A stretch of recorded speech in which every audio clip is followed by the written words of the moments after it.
Hey guys, welcome back to another video, and today I am ranking all the characters from Poppy Playtime. This was made after Chapter 5 released, so if you are watching this after Chapter 6, then there's no characters from that. Also, remember that this is my opinion, and if you'd like to share your opinions and favourite characters, then go ahead. One quick rule I just completely forgot about is that I'm not counting any human characters, including the player or like Leif Pierre, but I will be counting Miss Gracie because she's a huge character in Chapter 5, and like you have to see her and like listen to her videos and stuff. Remember to like and subscribe, as I'm trying my best to grow on YouTube right now, and any support would be plenty. Anyways, with that out of the way, let's finally get on with this video. First up is the bad tier. Some of these guys have absolutely nothing going for them, so I'm going to speed through these ones. In 45, we have Huggy Wuggy. I absolutely hate this for them. Number 44, we have Surprise Hair. Number 43, Barrel of Huggies. 42, Sonny Buggy. 41, Oh in the Oven. 40, Kick Me Paul. 39, Sir Poops a Lot. 38, The Wrong Side Animals. The only reason why I've put these guys here is because I feel like that they were literally only here for merchandise, because Chapter 3 had the Smiling Critters, Chapter 4 had the Nightmare ones. Plus, I can't remember a single one of them names except for flippin' Doodle Bones. 37, Baby Longlegs. Right, next up is the mid category. These guys I just really do not care for. Number 36, Catby. I feel like Catby would be way higher up if they actually used her in something. I think I remember there being like a VHS tape of a living version of her, but I'm placing these guys based on the games. Number 35, Mini Huggies. I don't hate these guys, it's just that I feel like they're just there and get outshined by the other two mini bosses in Chapter 2. 34, we have the Playhouse Critters. Again, I have no feelings for these guys. Don't get me wrong, the section itself, probably my second favourite section of Chapter 3, but like the Mini Huggies, I think someone else was used way better than these. In 33, we have Bobby Bear Hug. This is the bigger body Bobby Bear Hug. Try to say that 3 times. I'm only adding her in this because we can actually hear her voice in an audio recording from Chapter 5 talking to Giblet. From what little content we have of her, I think she's alright. Wait, Bobby's a girl, yeah? Yeah, she is. 32, Candy Cat. I've always kind of liked Candy Cat, to be honest, even though we have like absolutely nothing of her. But like the Lily Lovebraid's like head she carries around, that's what's put Candy Cat so high up on this list for me. Well, not so high up, you know, just higher than the others. 31, Daisy. Y'all like Daisy, fight me. 30th, Pianosaurus. Sometimes when I'm replaying Chapter 4, I just think to myself, how do people actually have this guy at the top of their list? Like, fair enough, his design's cool, but what else has he actually got going for him? The only reason why I have him here is because I really liked his quest back in Chapter 5. I can't honestly think of any other media who had such a big build-up for a character and then have the balls to kill them off within 10 seconds. He's also voiced by Kane, and it's really funny in my opinion. 29th, Boogiebot. Yes. 28th, the Nightmare Cartoon Critters. Now, the only reason why Mob made these guys were definitely for merchandise, and nothing can change my mind about that. Like, it's been over a year since they were first shown off, and I still don't know any of the names. Well, some of them. But what I am going to do now is a mini ranking of them all real quick. 8th, Icky Licky. 7th, Simon Smoke. 6th, Raby Baby. 5th, Alistair Gator. 4th, Maggie Maker. 3rd, Poe. 2nd, Thule. Don't know how to pronounce that. 1st, Baba Chops. Next up is the alright tier. These characters just don't have anything bad to say about them. They're just there. 27th, Barry. This is the saddest death in the game.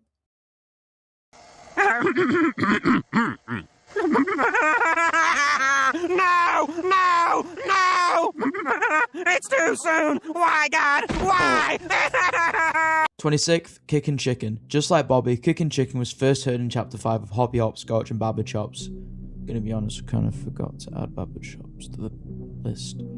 The only reason why I've put him so high is because hearing how menacing his voice is when he's at Miss Gracie's door. Yes, I know, it's a very stupid reason. 25th, Mini Nightmare Critters. This is how you use mini critters in the game, appearing every now and again throughout Chapter 4, and in my opinion, this is way funner than Chapter 3's mini critters. 24th, Hoppy Hopscotch. Out of all the smiling critters' bigger bodies that we don't see, Hoppy Hopscotch is my favourite, mainly because we've had the most content, from the conversation with Dowie to the chaos of capturing Miss Gracie along with the others. Find every moment with her entertaining. 23rd, PJ Pokerpillar. He would have been higher, but when I first played Chapter 2, I died when I got to his chase, and when I did, I respawned all the way back to the start of the chapter, which put me off playing the chapter and the character himself. And on top of that, he's just not really scary in my opinion. He's got a good jump scare though, to be fair. 22, Bonzo. His section of chapter 2 is my favourite section of the chapter because it's fun and stressful, but Bonzo himself is honestly an alright character who ends up dying. He is my underrated GOAT. Now we're at the characters that are good. None of my favourites, but still good. 21st, the Outermoles. The only reason why I have these so high up is because of how disturbing they are, seeing the veins and the inside out eyes, the black things sticking out, but I'm not sure what the hell they were originally like. Were they smiling critters? Were they something else like Giblet? I don't know. 20th, Barberchops. Barberchops is the only nightmare critter I feel like Mob put spotlight on in chapter 4, and what makes this obvious is that she was the only one used for the puzzle section, while others were just in cages, which is really disappointing on my first playthrough. I thought for each battery there would be a different one released, so eventually all 8 would be chasing you around.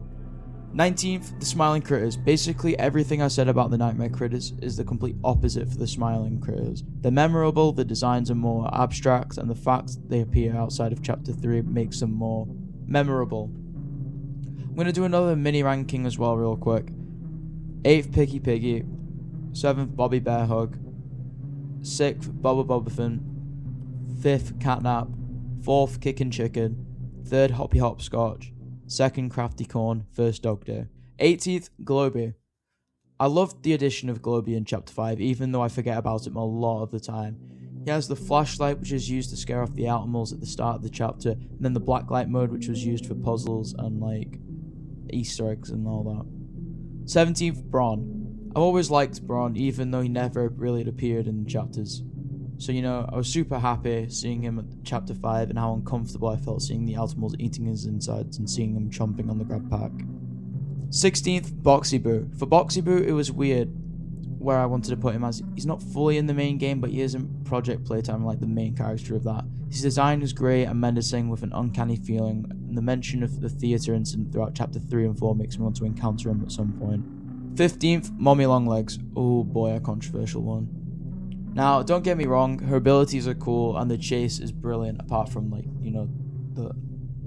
that bit. Why am I so slow? The moaning sound she makes me feel uncomfortable, but the slight problem, she's not scary one bit. If I get jump scared, I don't jump at all, and I just don't find her a good main antagonist, but it's mainly chapter 2's problem. Now, we have the amazing category. These guys aren't the best, but still characters I enjoy. 14th, Mr. Light. Mr. Light has such a good chase with the build-up while you traverse through the school. If you listen to a tape, it literally shows you how mentally insane she is, and the chase sequence has to be the top 3 chase sequences in the game. 13th, Chum Chumpkins. When Chum first appeared, I honestly thought it was going to be like a mini-boss, like Yarnaby. Yeah, I was wrong. But still, for what little time he had on screen, I liked him. Finding out on the tape what he was used for gave the feeling of uncomfortableness. Is that a word? Of the girl hearing his heartbeat. And when he first put us in our mouth with the prototype, that was a good scene. 12th, Yarnaby. Yarnaby, in my opinion, is a really good example of a character who is used as a pet or something similar, but the thing that puts him down is the stupid section he's in. Don't get me wrong, I like it now, but on release, I nearly broke my goddamn keyboard in anger because that was so buggy.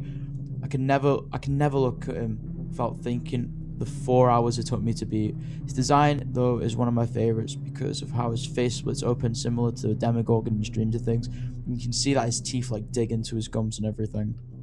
11th, Miss Gracie. I don't know if people really like Miss Gracie, I don't see a lot about her online, but in my opinion, I think she's a great representation of what the kids had to go through during contamination and all that. She's disturbing, she's uncanny, she's uncomfortable, And then she talks softly to Huggy in his memories to do what she wants him to do. It shows how manipulative she is. To top it all off, she chose to do it. Mad respect to her actor too for making it so realistic. And yes, Miss Rachel, let's go. Oh my god, oh my god, oh my god, oh my god.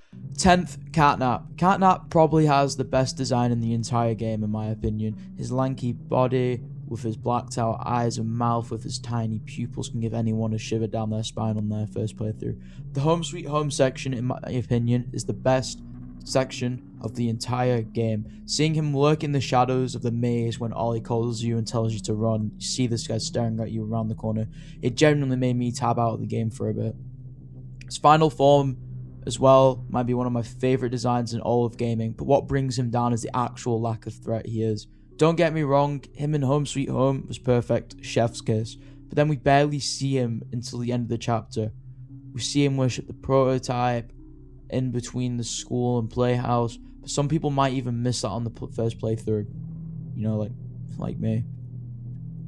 Then we don't see him at all until we're done in the council's office, and to be fair, that jump scare got me while I was replaying for the platinum. But after that, we see him in the gas room, I think it's called that. And then there's the boss fight, but I do find his boss fight fun, and his death, where he finally gives himself up to the prototype to help him, as his god, was great. Now, these characters are in my opinion S tier in one way or another. Hey guys, Editor Benji here. Just want to say, I don't know why the hell I didn't put Catnap in S tier. If I was doing this script again now, he'd definitely be in S tier. 9th, Poppy. Another controversial take in my eyes. Now, people obviously don't like her. Just search her up on TikTok and I bet you now within the first 10 videos you'll see a hate video. But me, I like her. I think she's a good flawed character. In chapter 1, we don't really see her, but in chapter 2, we're with her at the start where she acts like a sweet child and immediately gets kidnapped by mommy. But after that, when you save her, she pulls a 180 and acts like she listens to Lucid Dreams on repeat and makes us crash the train. You know, pretty mid chapter for her. But then in chapter 3, I think, is when I started to like Poppy a bit. She stops Kissy from attacking us and helps us restore light to the dome while explaining what her plan is and why she didn't allow us to leave. We didn't see her until the end of chapter 3 after that, but when we do, she shows us at the Hour of Joy, we learn what that is. And then after that, we get ready to leave with her to go down into like the deeper area. But then Kissy does get attacked and Poppy starts panicking, and that shows you how much she cares for Kissy. And then at the start of chapter 4, she immediately leaves us to go save her. And just shows, you know, how much she cares. We then meet her at Safe Haven where she tells us how we're going to defeat the Doctor and the prototype. We all know that backfires. She calls Ollie to help, which we all know isn't Ollie, and then she runs. I think why nobody likes her, like because she abandoned us and Kissy. But to be fair, if I saw that beast of a character trying to find me, I'd ditch everyone as well. But what makes me like her is irrelevance. Like, if you listen to a couple of tapes in chapter 4, we see Poppy relied on Ollie a lot when she thought he was, well, Ollie. And we also find out that Poppy is the daughter of Elliot Ludwig, which was a great plot twist to add salt to the wound. And we find out that in chapter 5, Ollie was her brother and was actually turned into the prototype. But I think that Poppy's best moments were in chapter 5, from her apology in Lily Loveridge's cell to the confrontation with the prototype where he breaks her goddamn skull, to the tape we hear when she's crying her eyes out as the prototype, you know, presumably kills the orphans. I think that is probably my favourite tape in the entire game, or just the chapter. Credits to a voice actor because god damn. But the amount of character development she gets from chapter 2 to chapter 5 is honestly genuinely crazy. 8th, Lily Lovebraids. Remember Miss Gracie? Yeah, this is her. Anyways, we meet Lily Lovebraids around the halfway mark of chapter 5, and oh my god, her character is fantastic. Yes, she isn't scary, but that's not what every character needs to be. She carries around a candy cat head that she puppeteers acting like it's real. This is because the prototype doesn't like her and finds her annoying, so he keeps her trapped on Sweet Street until her death, causing her to go insane. Imagine being an unbeatable, like, king, and some random girl just pisses you off, you have to lock her away. Anyways, she makes us set up a tea party for a special guest, wonder who that could be, where we also find out she also captured Kissy and Poppy too. Every scene with her just made me hooked, because her actress had bills to pay. At the time of writing the script, I just found out she's doing a Q&A thing in June, so she's probably going to get moved up at some point, like on my list. Especially how she might be alive after a chase. The only thing that holds her back, however, is a stupid countdown. Someone who struggled a lot on the chase, hearing the 5, 4, 3, 2, 1, 24/7 made me want to throw my flipping monitor out the window. Honestly, if you go onto my chapter 5 part 3 video, we'll go to the end with the chase. Genuinely, I died so many times. It's not even funny. 7th, Dog Day. Imagine being in only one scene of the entire game, and that scene is one of the best scenes in mascot horror.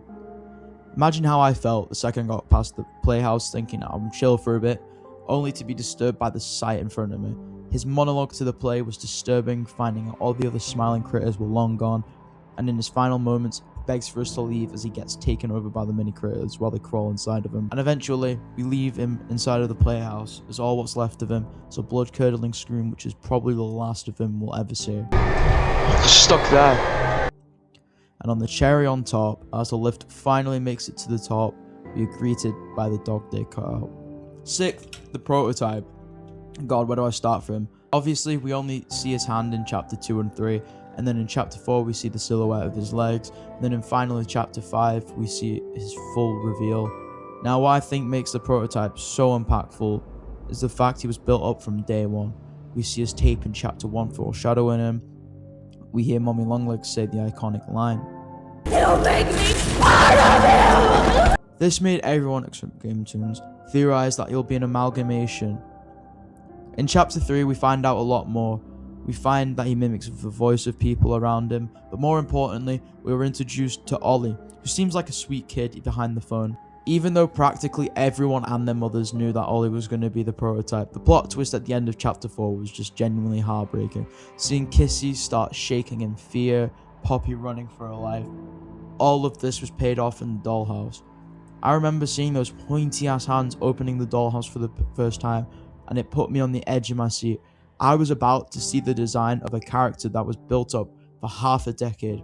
And yes, I know people don't like him, but I absolutely love it. From the arms on his front like trophies to Catnap's skin fur on his back to the glowing singular eye, I love it so much. The second we see him, he wastes no time getting down to business, because within 5 minutes of seeing him, bam, Poppy's already broken. Bam, he's pierced Lily's candy head. Bam, he whacks Lily across the face.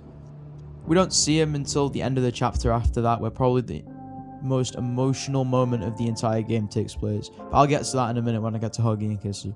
The fact he doesn't just kill Huggy, he kills two of the biggest icons of the franchise within 20 seconds. It's astonishing. I feel like we don't see his full strength and power until the actual chase sequence, where he's keeping up with a full speed train, and mind you, he gets electrocuted, frozen, everything. But the cherry on top is the fact this dude survives a flipping train crash and kills a player immediately after that. I'm going to end this section here because I've got no idea whose POV it is when he drops them into the gel. Like, is it the player? Is it Poppy? Only time will tell. 5th, Giblet. I can hear the hate already. The reason why I put Giblet over Mommy, over Catnap, over Poppy, over the goddamn prototype is because I know he has potential. He has a great introduction finding out his past with Poppy.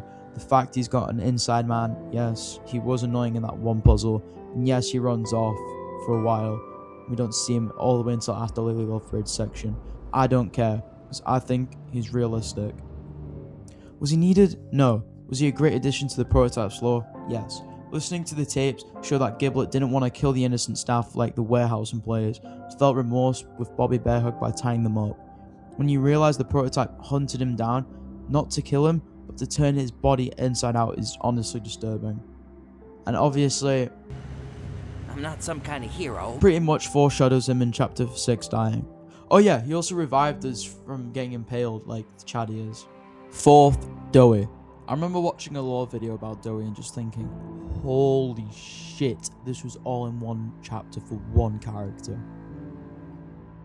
The lore about him goes so deep, and that's what makes me love him so much. All the silly expressions he makes when we first meet him, to his serious talks about him being able to leave but couldn't abandon the others like that. His third personality being his aggressive side is great, and the multiple signs of foreshadowing is genuinely fantastic. Like the 3 hands on his design in the theme song.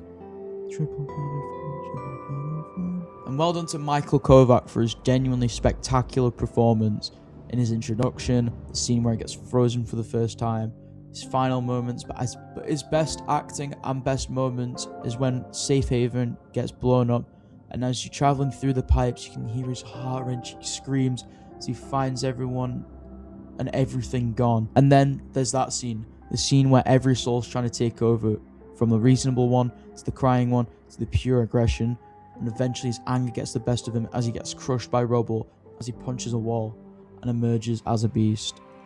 The Doe we knew and loved was gone, and all that was left was this monster trying to end us. And his actual last moments, we see the last of his aggression as we crush him, and then hear a somber sorry, and lastly, his remorseful sorry as his hat rolls off to the side. I didn't know where to put this, but I love how he calls his pal, and also how the music in his introduction is a remix of his theme. Top 3, let's go. Third, Kissy. If you would have asked me who my favourite character was before Chapter 5, I would have said Kissy in a heartbeat. I remember seeing her open the gate for us in Chapter 2, and everyone thinking she was crying because her recolor of Huggy wasn't fully filled in, so his blue fur was still under her eyes. The sirens in the background and seeing the silhouette to make everyone think it was Huggy was a brilliant detail. In Chapter 3, she jumps us before getting stopped by Poppy, and we find out the 2 of them are gal pals. We can also find her in Home Sweet Home 2 looking at a photo of her old self, and when we part ways as the girls go up the lift and hearing Poppy's plan, we look up and see her just waving at us. Our voice crack. The end of Chapter 3 made me so excited for Chapter 4 with the cliffhanger of her being attacked, so you can imagine my reaction when I'm walking down this hallway and her arm comes around the corner and grabs us to make us hide from the prototype. Shame after that she doesn't really do anything until the end, where she gets abandoned by Poppy and tries to save us from falling to our deaths after the bombs explode like the absolute goat she is. She doesn't let go at all, and the only reason why we do end up falling is because her arm rips off while holding on to us. Trust me, it sucks having Kissy's fate uncertain in every chapter as a Kissy fan. Anyways, we see her again in the basement of Lily's home, so you know I was happy that she's alive still. God, she's been through it, bless her. Anyways, after a failed attempt at escaping and meeting the prototype, and he breaks Poppy, Lily gets smacked by him, causing her to release Kissy, and as the ghost she is, she goes toe to toe with him, ripping something off of him, causing him to flee, and she grabs Poppy and legs it. Now, let's talk about that scene. As Huggy grabs us, we see Kissy calm him down like the goat she is, and it starts working, you know, until they get slimed. People are saying that she might still be alive in Chapter 6, so I guess 3rd time's a charm for her fate. Now, if you know this game well, you know who my top 2 are. Let's go on to the second place on my character ranking. Number 2, Dr. Harley Sawyer. Now for me, the second I saw that introduction trailer to his character, I immediately fell in love with him. Not the way where I'm fantasizing about him on X and DeviantArt, by the way. In Chapter 4, from the second that screen turns on in the train car to his final breaths, each and every moment we have with this amazing antagonist was perfect. The lore that goes behind him too was insane. The fact he was in charge of the Bigger Bodies Initiative and was crazy at causing Leaf Pierre and the others turn him into machines we destroy throughout the chapter, and his only purpose being to give orders to the other scientists for the Bigger Bodies Initiative. Then, him helping the prototype with the Hour of Joy and taking the Omni Hand from the warden to help himself control the facility. The second he finds us out of the prison, he wastes no time testing us and toying with us, because unlike Mommy or Catnap, he can't physically get to us, can he? So he sends everything he has, the nightmare critters, the gas, Yarnaby, maybe Pianosaurus. After we kill Yarnaby, and as we start to head to confront him, we come across a bunch of traps he plays for us, freezing Dowie, freezing the blue hand, breaking and glitching the purple hand. Another tactic he does is manipulation, where he tries to convince the player that he had deeper reasons of coming And this is a great moment, as if you remember in Chapter 3 in Home Sweet Home, in the dream scene, there's a lot of references that the player has guilt. He also tries to test the player's morality by choosing his life or an innocent critter. Just don't look up, yeah? Another thing about the Doctor that I love is his design. His eye looks like it's aura farming every chance it gets. His voice too is fantastic and really makes his character a lot better. Wonder how many times I've complimented the voice actors this video. He's just honestly a good antagonist, so imagine how I felt seeing that single eye pop up on that monitor at the end of Chapter 5. The fact that it's foreshadowed by the security cameras watching us is absolutely mental. I'm just so excited for Chapter 6 to see what will happen with him. Will he become Globy? Will he be on our side? Guess we'll have to just wait and see. Taking the #1 spot as my favourite character is the one and only Huggy Wuggy. Genuinely, I don't know where to start with him. Guess I'll go with Chapter 1. Well, we start off by seeing him in that one room with him, and after turning on the power, he's gone. Not for long as we see his arm slither through this doorway and see him stalking us through a vent. After that, we don't see him until the climax of Chapter 1, where he chases up that iconic alarm sound playing, giving us no choice but to run with him close behind as we enter my favourite chase in the entire mascot horror genre. And then, at the end, as we enter the catwalks and pull a box down, he leaps at us as the rails fall, causing him to plummet down, down, below, never to be seen again. Or is it?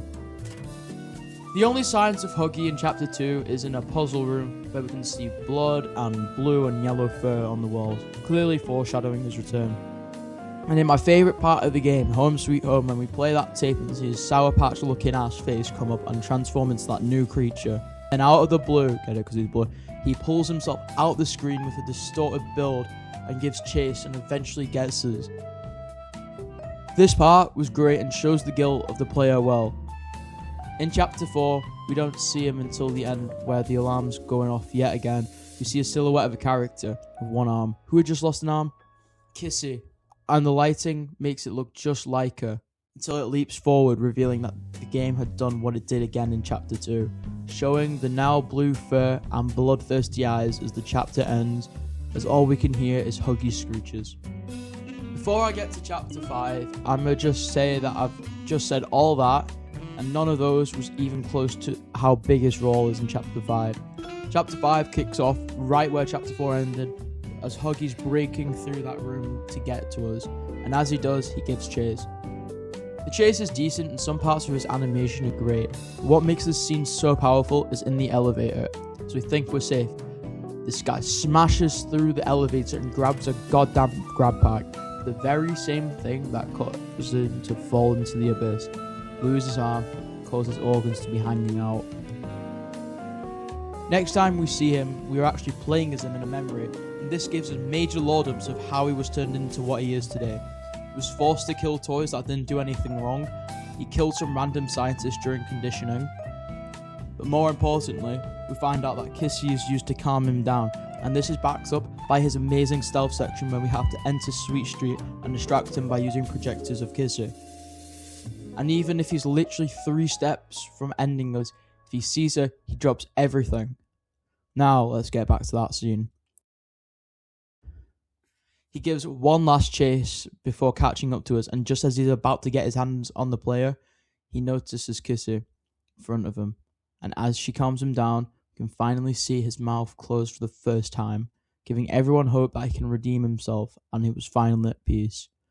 But then, of course, the prototype comes and impales him right through the chest, lifts him up and throws him at a wall, as he kills the one thing that could calm him down. And well, that's it. I really hope he is somehow still alive in Chapter 6 so we can do a redemption arc for Kissy or something like that. But even if that's not the case, I think that his ending to the series is perfect. I love his design so much, especially his ruined version. His lore in Chapter 5 is basically what's got him up here. No wonder why this guy's the face of the entire franchise. Well guys, that was my ranking of every Poppy Playtime character. Thank you all so much for watching, and if you wouldn't mind, please subscribe, like, and comment in your lists if you've got time. Again, thank you if you've made it all the way to the end, and that's all for now, and I'll see you all in the next one. shit, I forgot Daddy Longlegs. I'm sorry. Don't leave me.